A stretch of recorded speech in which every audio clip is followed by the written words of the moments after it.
Today we're on 460 East, headed to Suffolk, Virginia. 460 is a popular alternative in avoiding the congestion and tunnels of the more northerly I-64 corridor.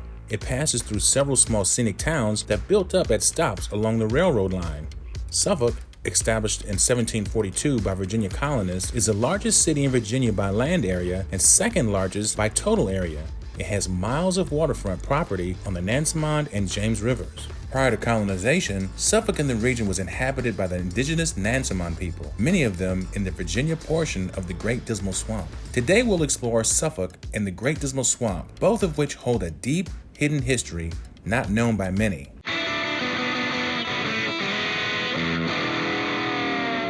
In colonial times, colonists in the region cultivated tobacco with the enslaved before transitioning to mixed farming. Today, Suffolk, Virginia still has a farming community, but also has a vibrant downtown with much to do. We have about 95,000 people in Suffolk. Well, you grow from back then, 3,000 or 4,000 people in the city to 90,000 people in a very short period of time. That's a whole lot of growth. And that was because the one thing Suffolk had was wealth of land. It still has land.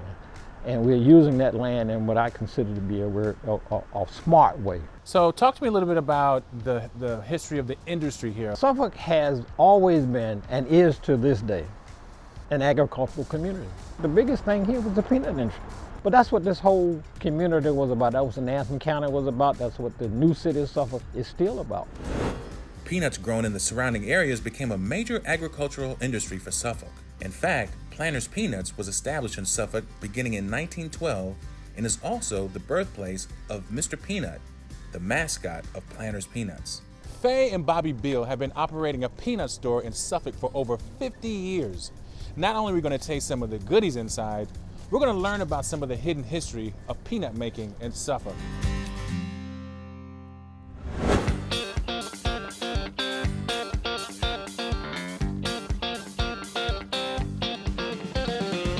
So tell me how Faye's father got into the peanut business. Originally, Mr. Blevins, he used to run the oil mill for Planters.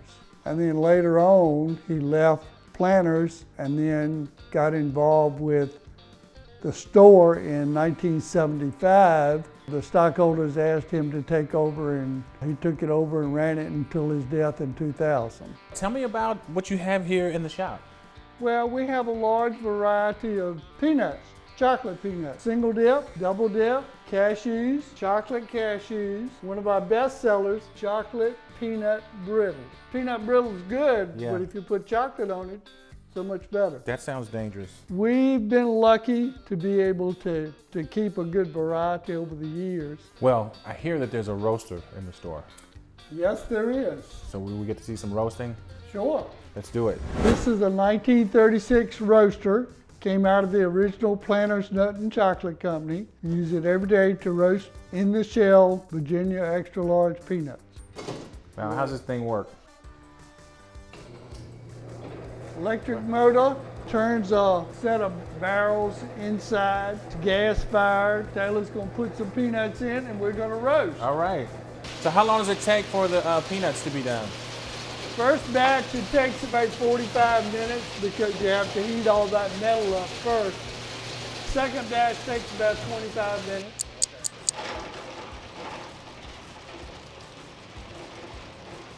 I've learned quite a bit about the peanut industry from the Beals, but now it's time to explore another part of Suffolk, the hidden history of the Great Dismal Swamp. The Great Dismal Swamp is one of the few remaining American wilderness destinations. It's the largest intact remnant of an enormous habitat that once covered more than 1 million acres of southeastern Virginia and northeastern North Carolina, where visitors enjoy wildlife observation, history, mystery, and lore. I caught up with refuge manager Chris Lowy to learn a little bit more about the Great Dismal Swamp.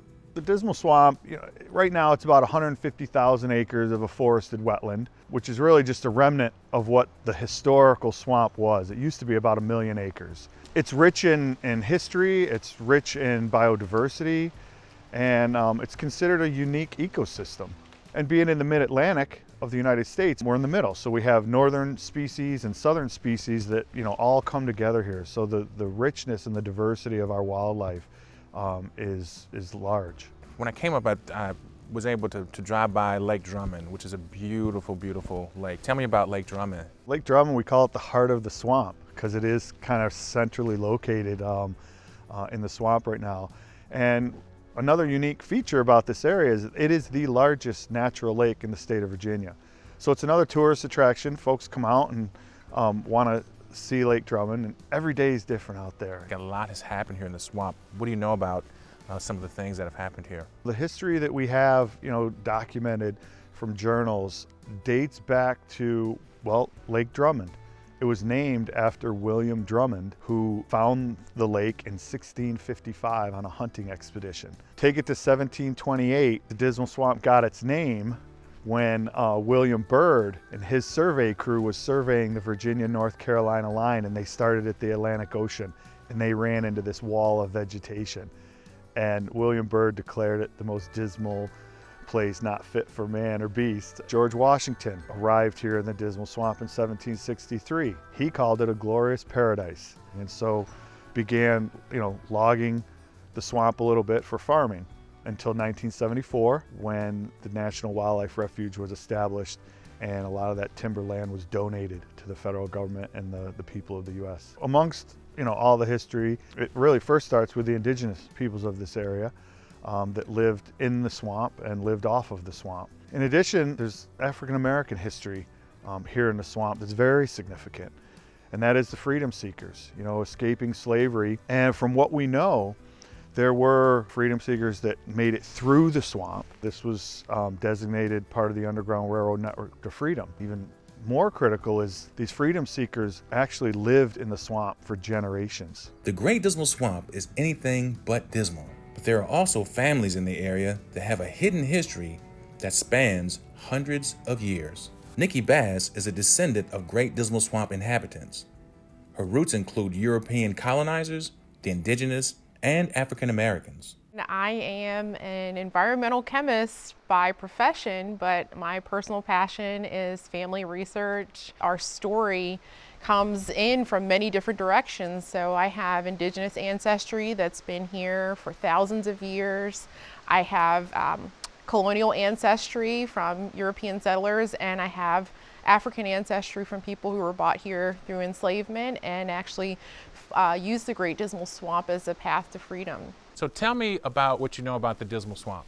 I first started studying it as it related to my family story. My grandfather was born in a place called Riverbridge, right on the Dismal Swamp Canal. He was part of the community that developed some of the first churches for African American families and supported the lumber industry here. The Dismal Swamp was a rich and plentiful source of white cedar, which was used to make shingles and lumber. People of this region did not have a written language. It was an oral language. In order to understand our cultural connections and understand our history here, you have to work through oral history and also use archaeology. That's been a part of my research, but I've also been really fascinated by the intersection between that part of my family and my African American ancestors who had a similar relationship to the land. I believe that was part of what enabled indigenous people and African Americans to form bonds with each other. Some may assume that the enslaved learned from the indigenous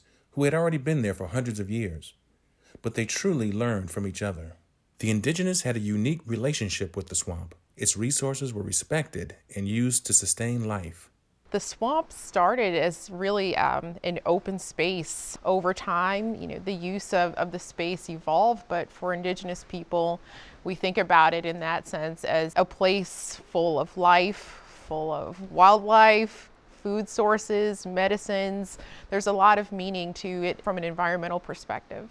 The African Americans who were in the swamp and surviving were not just in a state of panic and escape. They had knowledge that enabled them to survive. I actually have a story of a group of my ancestors, 27 people, who escaped through the Great Dismal Swamp to freedom. What do you want people to do in terms of how they should think about their own history, perhaps? Through my research, I've discovered that there are thousands of families with connections to the Great Dismal Swamp and to this area. So I hope others will come visit and experience what I feel when I stand here.